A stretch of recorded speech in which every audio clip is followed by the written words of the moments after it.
mobility, flow, and balance. Today, you will need your book for your balance work, which sounds odd, but we're going to use a book. You'll need your chair. If you can grab some coins, 10 pieces. We're actually going to start with the coins. And the funny thing about the coins, this is for strengthening our feet. The arches, right, is it's so simple to do, well, seemingly simple to do, and so often you can't figure out why your foot might not be able to pick up a coin. So in the event you go to pick up the coin and you realize that it's still on the floor, you may have to resort to a slightly bigger object until your feet get stronger. So that's what I've noticed with my clients is for clients, I give this to everybody, but some of my clients really need this foot and arch strengthening. And I find that there's a surprising aspect when, with confidence, they set out to pick up the coin. And then when they realize that the coin is still on the floor, but yet they thought they picked it up, it's like this, they're surprised, right? So I want you to just stay focused on looking at your foot as it connects. The heel strikes the floor. Try to elongate the toes and use your toes like a nice claw. All right. So I had my niece actually point this out to me. She said, "You forgot to give one really important piece of the instruction. Hopefully you've done your 10, lay them back out, switch feet." She said, "I didn't know if I was supposed to try to put the coin between my toes and pick it up and turn it like vertically." And so I thought that was funny because it never dawned on me that someone would try to do that, but she did. And I said, no, just any way your toes can grab the coin. So I'm keeping this pretty simple. Sometimes when we do the coin pickup, we add the element of getting the little hip stretch, which this right here, just being into this cross-legged stance is like an assisted single leg squat or an unassisted single leg squat, but also a really good hip stretch. If you're moving through this rapidly, lay the coins out and do them again. Maybe you're finding that your hands are doing something, trying to help, but they're not helping. Now, leave the coins there. We may come back and do it again.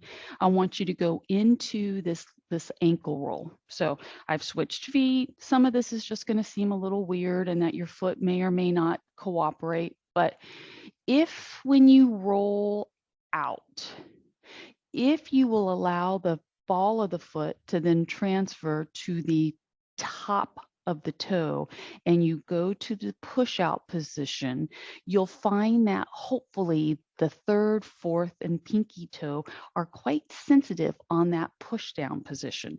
So that's what we're trying to do is stretch. They're called our extensors. Okay. And it's more than just what happens at the junction of the toe. It transfers all the way up through that. It's called your tibia. Okay. So here we go. You're going to do a few rolls. You could roll it the other way. I don't get much out of the other way roll, but there's your big toe, right? So when you roll it the other way, there's a little bit of awkwardness to it, right? My other foot is like the toes are clamped up, like trying to help me. I keep trying to relax them, release and relax the other side. Here we go. Pick your position. It doesn't have to feel smooth or fluid. You're just trying to get to your end range, which is balance, and a push out with a push down on the toes. Our poor feet are quite neglected until we have pain. Actually, our whole body can often just be not really in our thought process of things that we do to protect and guide ourselves into its most productive position, right? Because we move through our day probably not really mindful, switch directions, of the angles and challenges we're presenting to ourselves, but yet we have a high expectation of performance, right? Even just moving through your daily tasks, right? We expect our body to be able to do these things, release and relax, shake it out. We will go back to the coins since we have them. And we're going to make the second round a little bit harder. It's going to be a little bit harder, and it's going to, each repetition is going to take a smidgen longer. So spread your coins out. Now we're going to incorporate a little more balance into this. All right. So stay with me. You're going to move yourself back enough so that you need to step in and then reach for the coin. Okay. So now once you get your coin, the balance is when you take the leg, I want you, if you can, put the coin on the other side. If that's too hard, then keep working it on the same side as the leg that picked it up. Step back, switching legs every time. Step back, other leg transfers forward. You should now be on the other foot, picking up the coin, work for it, cross over, drop the coin. Step back, step forward, pick it up. All right. So go slow. I move slow because I like to feel my body have to actually engage in position where I feel slightly unstable and there's that little bit of unsteadiness. My reward is when I'm unsteady and then I feel my body regain control. That to me is a positive sensory reinforcement. So I'm not one to speed through things like this. I could, but I would get less out of it. I would still be picking up the coin and moving quickly and thinking that, thinking that I'm doing it, and I would be doing it.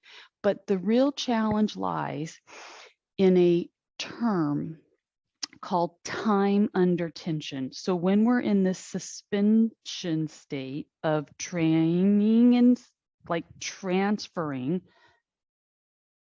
it's a little bit awkward and harder. The slower you go, the harder the body has to work because it wants to get done and move into the next position, right? This should be your last one. And that's it. Good. Okay, we are done with the coins. All right. Just get those totally out of your way. Let's bring our chair into the equation. The chair is going to be being used for your assisted downward dog. And the downward dog is going, this is where we're going to start the flow portion of your workout. Okay. So we're going to go downward dog into our modified plank, back up, and then we're going to add on. So figure out how far do you need to be away. Comfortably wide feet. The important thing is angles. All right. So as you drive the stretch, you want to feel your chest draw down. And you might even be getting a couple of little adjustments through your thoracic would be ideal. But the goal would be to take this rounded hump out of your spine and try to let the torso draw down.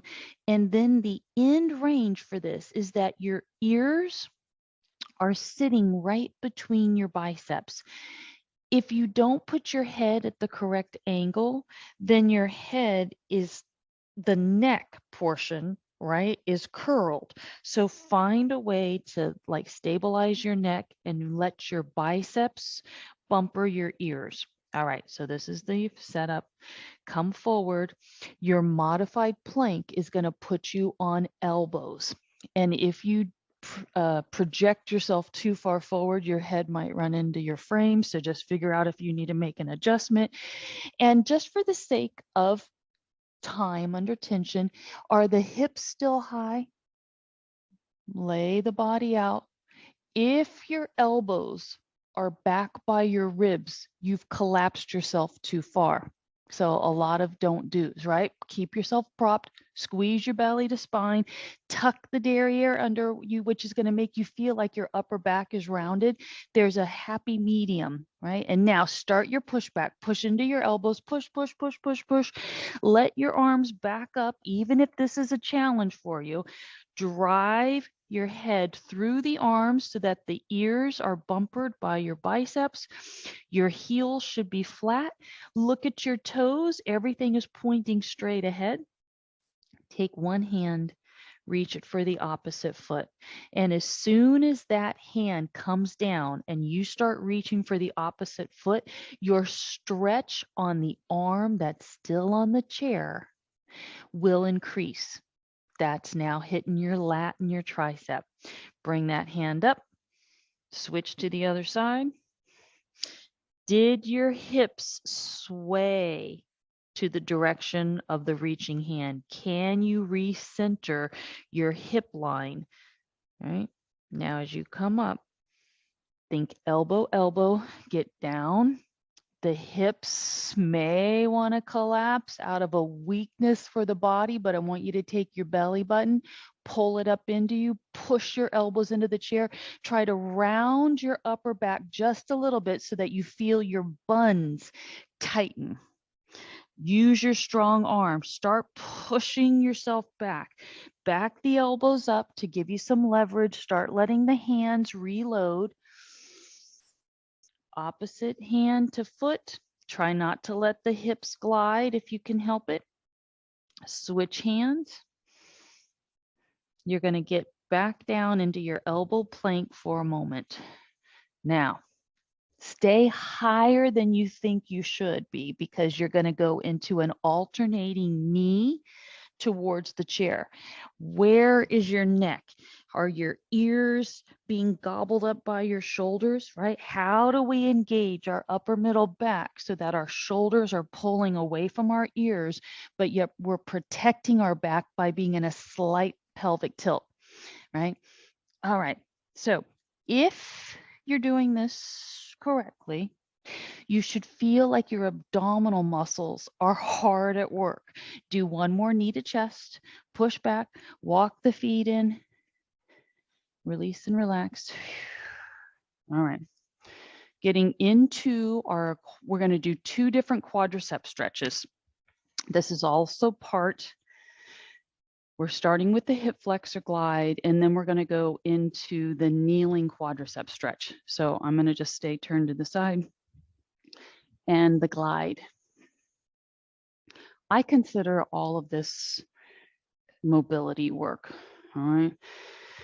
Nice and long. You're letting your body, I want you to imagine that your parts are like these big rubber bands that you're stretching, right? And what do we know about a rubber band, right? It has great ability to be pulled on. But there is that fine line where if you go too far, the rubber band will break. Consider your parts like that, right? You want to feel yourself being stretched and teach yourself where the sweet spot is to stop before you go to the point of no return. Okay. There we go. So now, as you push back and get into your long stretch, we're going to back out of it. You're going to back out of it just enough for you to feel yourself square up, right? To front facing, whatever that position is. The down knee, I want you to pull it in towards your frame. Pelvic tilt. So just you taking this knee and drawing it in, we're working on alignment. And then you taking the hips and shoulder and squaring them forward. That should have been enough for you to feel a very specific stretch. The arm that goes with that stretch leg, raise it up, and then your whole body is just going to tilt, lean away from that down leg. And that stretch should just be really amazing across the top of the hip, maybe a little bit through your back. It's really crucial that you keep pulling your belly in and tightening your derriere while we're in this. And release and relax. Let it out. Okay, so I told you we're going to do 2 stretches. That's like the prep stretch. And before we switch legs, we're going to go right in and now do the deeper quadricep stretch. It's going to require a cushion. Okay, so now I'm going to push my chair back a little bit. Okay. The cushion is for your knee, whether it's a big pillow or your yoga block, put it down. Here's the thing, you got to figure out how far away from your chair do you need to be, because the leg that you just stretched, you're going to continue to stretch it. You're going to put your knee down on your cushion. If your quad is really, really tight, then your body will kind of look like this. Your hips will want to push back and you'll have this jagged line to you. So 2 things, probably more like 4 things. You can always move your cushion forward so that you're not getting as tight of an angle to alleviate stress, or you get a higher cushion to change the angle, or get further away from your chair, or take your foot down. Like, you got to figure out where is your body's positioning. For me, my goal, my long-term goal, is to get my cushion so close to the frame where I'm in this heel and hip connection and vertical line. Right now, that's too much stretch for me, so I'm going to move forward a little bit. Having the chair to support the foot takes the stretch out of the hip flexor and puts it all in the quad. So now, where are we going? We're going to get our alignment back, right? So shoulders and hips, we're going to rotate everything forward, zip and tuck. The more you pull up and you try to take, as if you have snaps that you're trying to take from just below the hip line and pull that snap up and engage it right at the waist, that's your pelvic tilt. The stretch should be intense. We're going to turn this into a flow, okay? Just stay with me. Move your front leg forward. Worst case scenario, take your foot off your chair, okay? Your whole body is going to come forward and your hands are going to end up on the floor, right on the inside of the arch of that front foot. Opposite hand to that front foot stays on the floor because you're going to take your other arm, look at it, twist your body, raise the arm to the ceiling, turn the hand so that you can see your palm, bring the hand back down to the floor. And now walk the hands back while you start straightening that front leg. Say hello to your hamstring. Ready? Come to about the mid forward stretch position. So you're not coming all the way down, just enough to get out of the pushback. Roll yourself up, raise your arms, take the jagged lines, pull yourself into a nice vertical line, reach up, squeeze the buns, belly to spine. All of your body presses forward and we're right back at the start position. Hands down, settle into the stretch for a second. Keep your opposite hand on the floor to that front foot.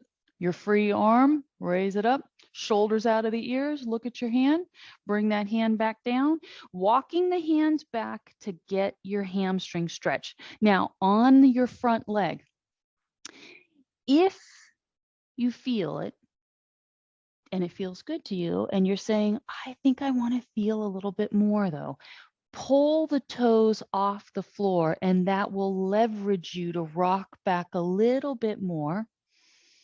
Put the toes down, pull your body up. Every part of you comes up, and you don't just raise your arms, you tuck, glide back, and tuck the derriere under.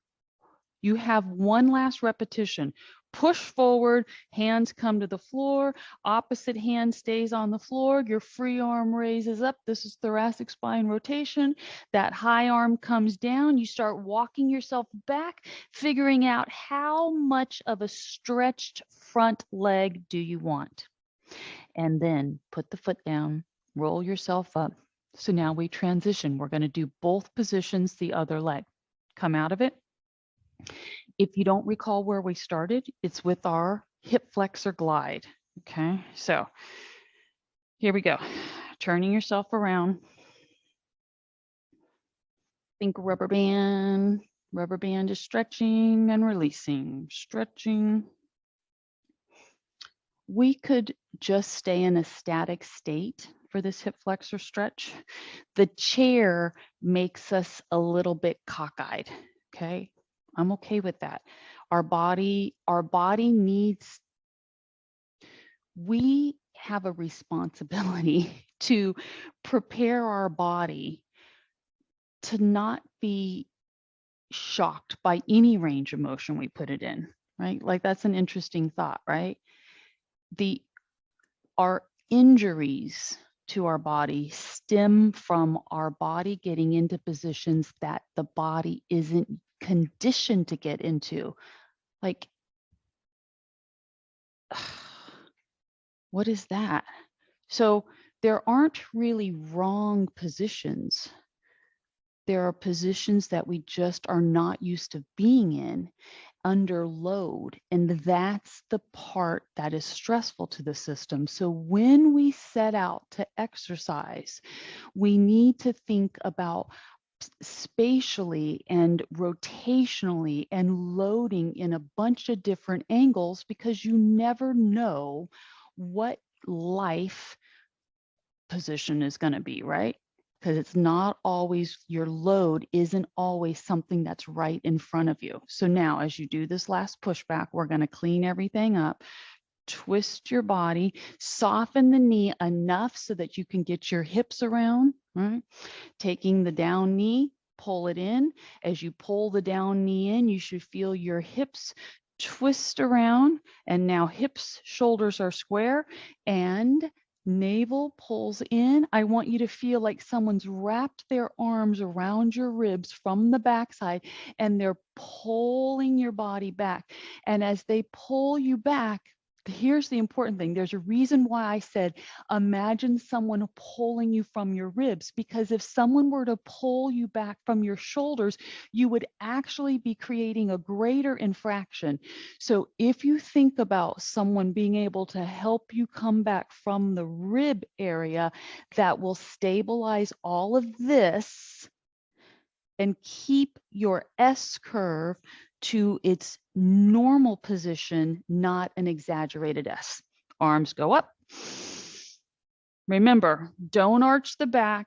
Pull your body through, anchor the ribs down. You're going to keep your high arm as the arm that goes with the stretching leg, and you're going to just lean a little bit away from the floor. Keep pulling your navel into your body. And now release the arm, release the leg. That's intense. My sister, one of my sisters, has suggested to me a couple of times. It's not that her suggestion falls on deaf ears. It's just my ability to actually create what she suggests is the problem. So think about the leg that you just had in the trailing, okay? Because that leg is going to be the knee down on your cushion, right? She's suggested to me that I should, not should, it might be beneficial to my audience if I made shorter videos.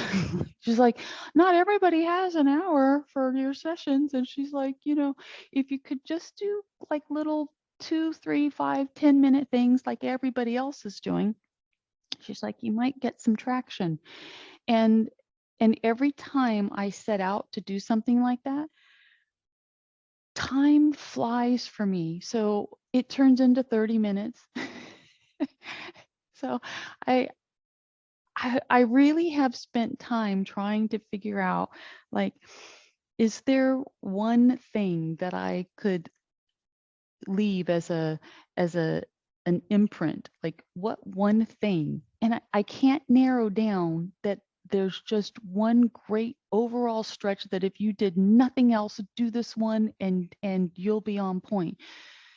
That's why I don't buy into the gimmick programs either, right? So hopefully you're just hanging on to this going, wow, that's a really nice stretch, because you know where we're going with it, right? If it's too much pull and you feel like you can't get your body straightened up, then that means it's too much pull. And that means you need to take your little kneeling pad, move it further away, or build up to another block, or take your chair completely out of the equation. The goal is hip, knee, shoulder alignment, and then taking the body, squaring up to the front. Just you squeezing your derriere will help to align you properly, right? So the tightening of the glute, activating the muscle on the back side of you, increases the stretch line on the front side. All right, so we're going to take this stretch. You're going to move that front foot forward without losing your balance. And now your whole body presses forward. Keep going. Oh, isn't that lovely? A whole different stretch now. Hands to the floor. If your hands are way in front of your foot, that means that you haven't put your foot far enough forward. Okay. So we want our hands to line up with the arch, and you should feel like you're in this nice long stretch. Okay, opposite hand stays on the floor to that front leg. Start twisting your upper body. Get your shoulders out of the ears. If anything feels weird and awkward about your rotation, then get out of it, because you're not aligned properly, and start again. Bring the hand down. Start pushing the hips back, allowing that front leg to find a straightening position.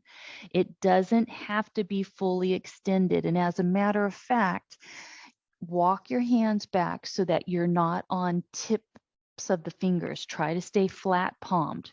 And then figure out, can you pull your toes from the floor? That might be too much stretch. Put them back down. Use your hand on your front thigh to help you get up, because now that we've got that leg way out there, you might feel like you're really compromised, right? I can pull my leg back pretty quickly and set myself back up. Pelvic tilt, square the hips, raise the arms up. Remember, you're not pulling back from your shoulders. You're pulling through your body from the ribs, because that's where your pelvic tilt comes from. And now all of you pushes forward, hands to the floor. If your hands have overreached beyond your foot, try to figure out your alignment, right? Push down into the floor, get your shoulders out of the ear, start making your rotation, look up at your high arm. The rotation is just an extra part of our flow, okay? Hands to the floor. Walk the hands back just a couple of inches so that you can straighten your front leg. Pull the toes up on that front leg, which is lengthening and giving you probably a stretch through the calf now. Toes down, pull yourself up, use your leg if you need to brace yourself. You can pull that front leg back just a little bit if it helps you feel like you're in a cleaner, tighter position. So I've now got this leg close to a 90, right? Feels pretty good.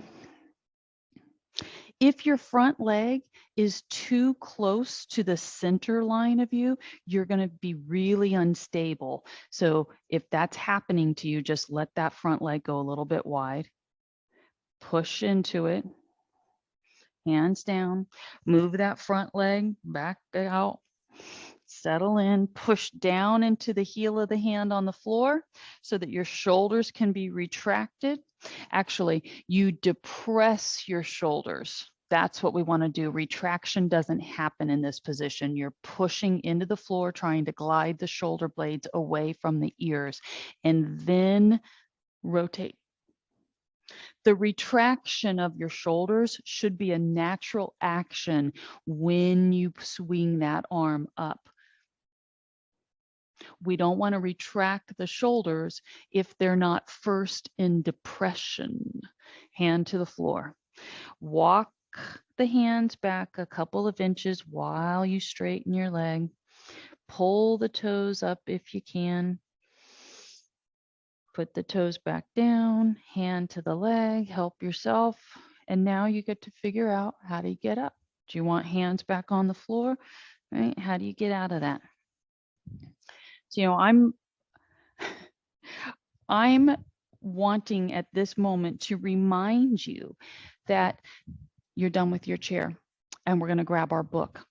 The more active you are, the more likely you are to have a glitch every now and again. That's these things are unavoidable. If you were active and having a glitch every single week, well, then something with your mechanics is definitely off. But to have a glitch every now and again, it's kind of expected. And to know how to treat your glitch is really important. When we're dealing with when we're dealing with glitches in our back and across the hip line, the SI joints, the QL, right? The IT band, piriformis. With your book on your head. If you have a mirror, go stand in front of your mirror while you're getting your book positioned, right?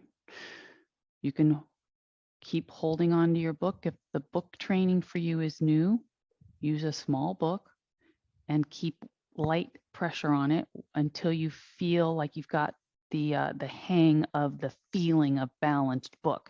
But you're going to walk around your space. And if you do not have enough space to actually move around, then try to just march in place. Okay.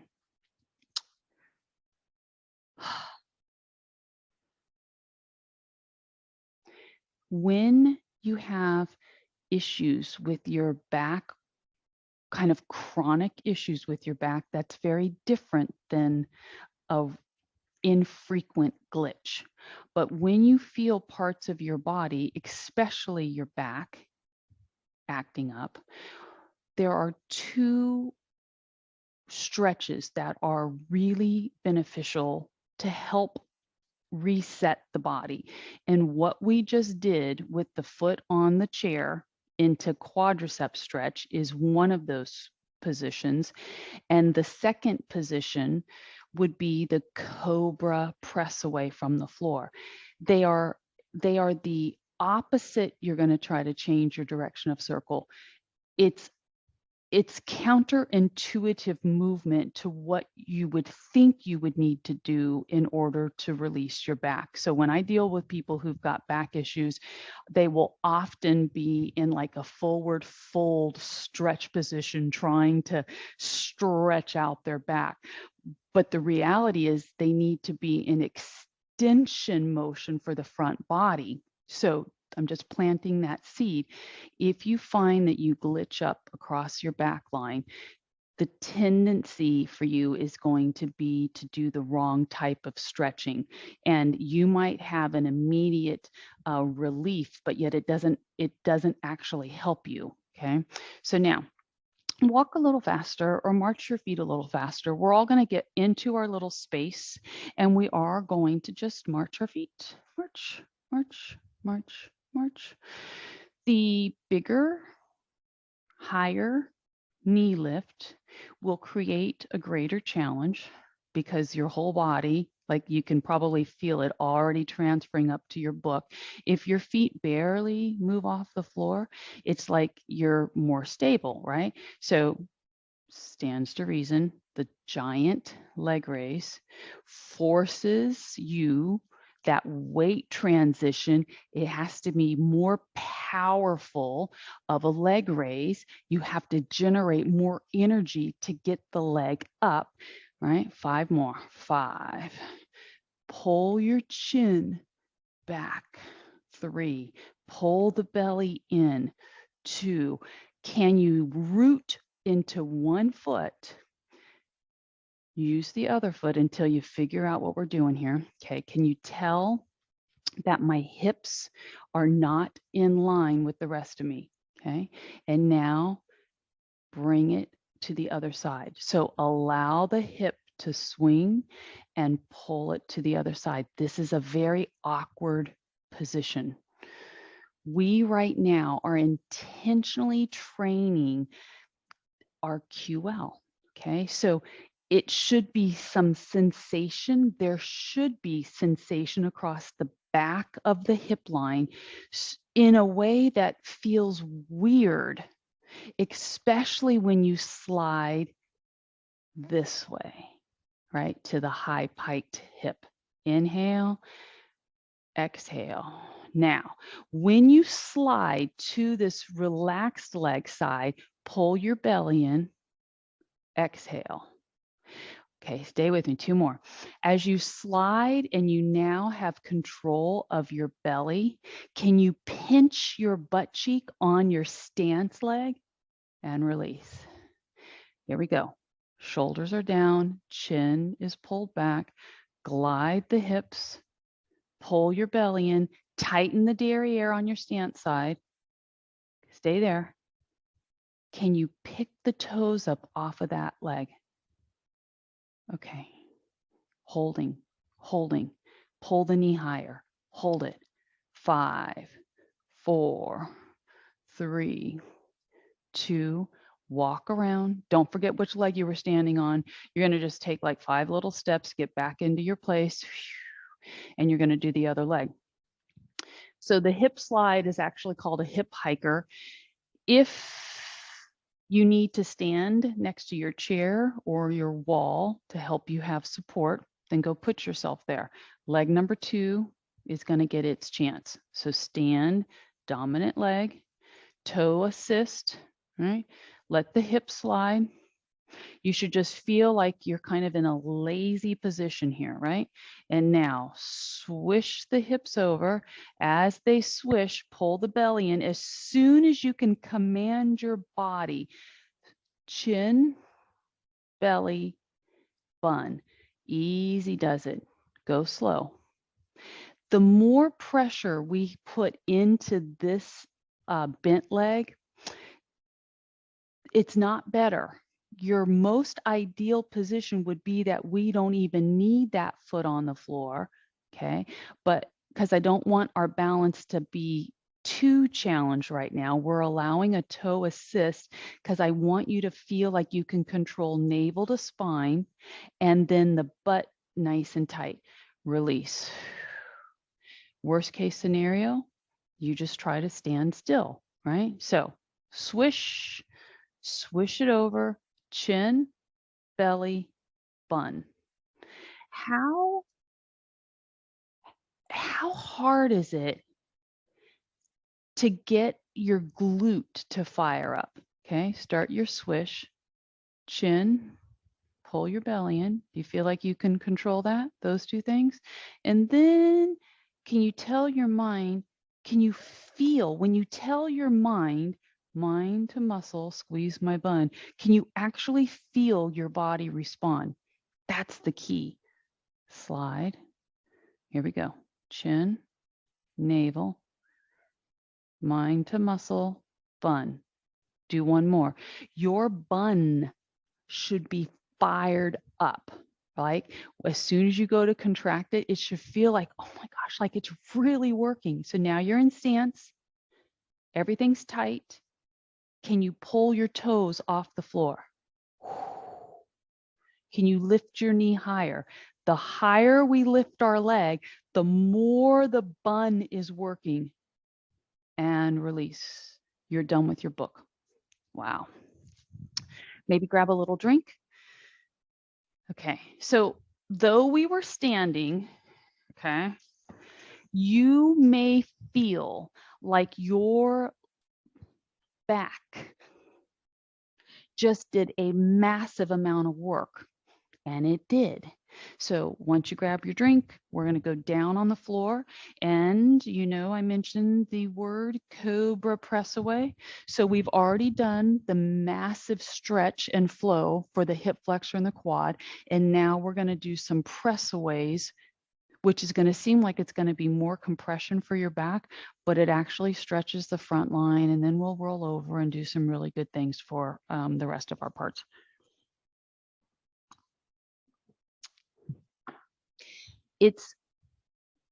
It's no surprise that when we have pain, we tend to avoid moving.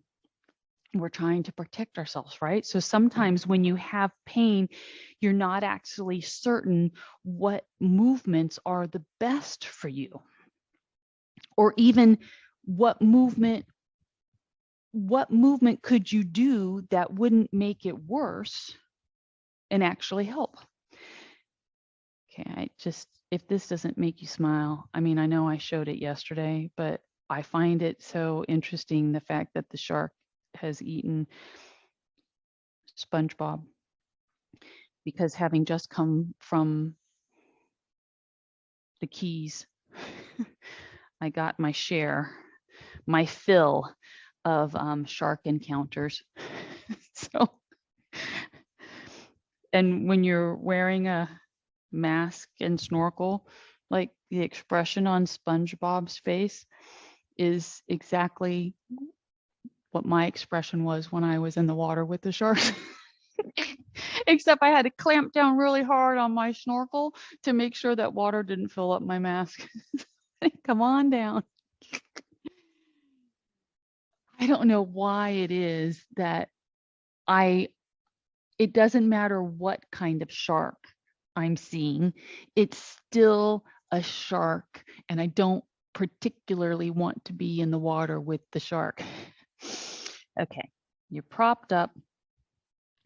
And because it's been a while since I've done my Cobra pressaways, and based on what we've just done for our strengthening of our hips and glutes and back, this already feels like it's kind of tight. So I'm going to go gentle with you and myself.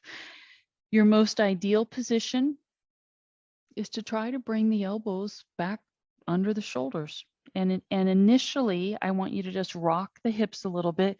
I want you to feel your feet, and where is the weight? What part of your leg is making thigh? What part of your thigh is making contact with the floor? Because that will direct where your feet go. And so I want you to feel like if you had a line on that center, the middle part of your thigh, fully from hip to knee, right? That you're trying to put that line on the mat so that your feet are not rolled in or out. Like, it's precision, okay? So squeezing the buns to stabilize the back and the hips, right? The legs are just a little bit wider than hip width. And now, shoulders out of the ears. Can you place your palms down comfortably wide? I generally take my hands a little bit wider than my elbows. And now, shoulders out of the ears, push away from the floor. Is your body resisting this? Because if it is, mine is. I know, touch down, scoop myself a little bit further forward with my hands, shoulders out of the ears, reset feet, glutes, thighs, push away from the floor. And now I found the position that my body isn't fighting. I'm going to work my hands back a little bit. I'm just going to give myself a couple of repetitions for this. Elbows down, and then everything relaxes. Sweep the arms to T. Turn one ear down, rock the hips from side to side, pick up your head, Turn your other ear down. This is just the reset, okay? Pick up your head, stop the hips, start resetting the elbows. Keep your buns fired up, shoulders out of the ears. That line down the center of the thigh is connected flush to the floor. The toes are pressing down. Push the hands into the floor, elbows and arms go to full extension. Wow. And now slide if you can. Let the arms just glide forward to take the pressure off. Open back up to T, one ear down. Shake the hips from side to side. Pick up your head. We're using the floor to passively give us a neck stretch, okay? I can't really relax my head all the way down because of my mic, but if you are ear to floor, that's great. Reset the head to neutral, pull the elbows back in, squeeze the buns. Alignment, feet, feel them, shoulders out of the ears, push. Your goal would be to have straight arms with your elbows pointing down towards the floor, not out, okay? So how do we sweep our arm so that we are engaging our shoulder depressors and retractors? Buns tight. Push the heels into the floor, the heels of the hands. And now slide. Okay. So one leg is going to come up. This is called figure 4 position. Just pull it forward. The other, both arms are going to reach diagonally on that same line. Okay. Because our head's going to go to the floor. We're going to turn our palms up. This high free arm, it just gets to open up. As you're opening up, your head is not on the floor initially, okay? The knee lifts, the body opens up, the back of your head finds the floor, and then your body's in this nice full stretch. Say hello to your pec wall, right? That's your chest and your hip quadrant. And now take that far arm, bend it so we offload some pressure, pull the body back over. That arm is going to slide beyond the down arm and it just glides a little bit to get this nice stretch. Pick up the hand, your head is off the floor. So you're actually strengthening your neck in this little bit of time spent with your head unsupported. You're doing neck strengthening. There's a point where your back, the back of your head will comfortably find the floor. And then you finish your full opened rotation as far as the body will let you go. If your shoulder is biting, then just bend your arm and keep your hand on your shoulder and let your elbow pull away. The knee is not resting on the floor. The foot is, but not the knee, because that's what's helping you get your full spine rotation. Okay. We don't want strain, we want stretch. All right, you're going to do one more. Closing your book, pick up your head. You're not lifting your head high, it's just off the floor so that you can slide the arms beyond one another. Big open position. The knee lifts from the floor and tuck your chin so that the back of the head finds the floor. Arms are in this wide ankle. Now, relax the arm, pull the legs up, both of them bent. Help yourself out of this to your up sit. All right. You're going to pause right here in your 90-90. We're not actually in a full 90, but we're in this shin box stretch is what it's called. And just hang out here for a second. If you can take your spine from C curve, which is where we are now, to S curve. Even better. Float to C, your ability to identify C curve and then S curve. Because S curve makes everything connect to the floor in a different manner. Since our legs are offset, you can't have an equal distribution of weight within your sits bones. You have one sits bone that's actually more loaded. The other one isn't because you're in internal hip rotation. But your sit bone, your imaginary sit bone, that's part of your tripod at the front, needs to tilt forward, right, towards the floor. That's how we get S curve. Now take your back leg, bring it around.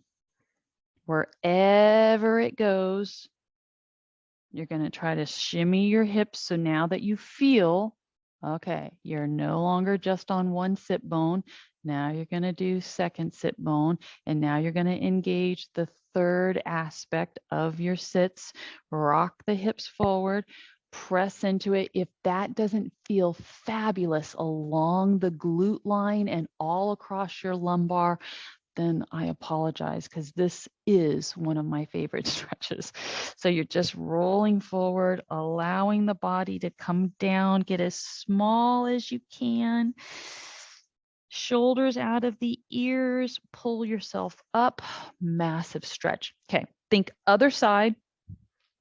We got to get into our figure 4 and do that chest stretch. Okay, so where do we start? My body knows where to go. I'll bring you back. Imagine that you just came out of Cobra, right? Cobra, pull the other leg up. That's how you get into your figure 4. And then palms, the arms are reaching in the direction of your bent leg. Raise the top arm. Turning, tuck your chin. And then let your head find the floor. Let the knee lift away from the floor. You'll find that your knee lifting will help you get your arm to the floor. So use that knee lift to get the arm down. And then you can always bring that leg back down. All right. Bend the arm to offload the pressure. Pick up your head, tuck your chin, let the knee and the foot find the floor. The hands reach beyond one another. Gliding, gliding, gliding, chin to chest. Rolling, rolling, rolling, head to floor, arms expanded. Bend the arm, pick up your head, glide. You're so close to being done. This is your last stretch on this side for this movement. And then we do our shin box stretch and then we're done. Glide out of it, gliding, gliding, gliding, chin to chest. We don't think so much about holding chin to chest when the head's off the floor, but this is actually what keeps your neck from being strained. And then, because we want our body to move as a unit here, open it up. Can your toes find the floor? That should be just this stretch that makes your eyes go wide open, going, oh, wow, my body really needed this. Bend the arm, release out of it, right? Kind of getting into your side position so that you can help yourself up so that those legs are folded to the other side now.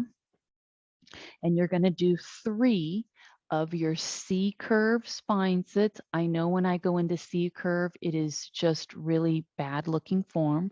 And then pull yourself up to S.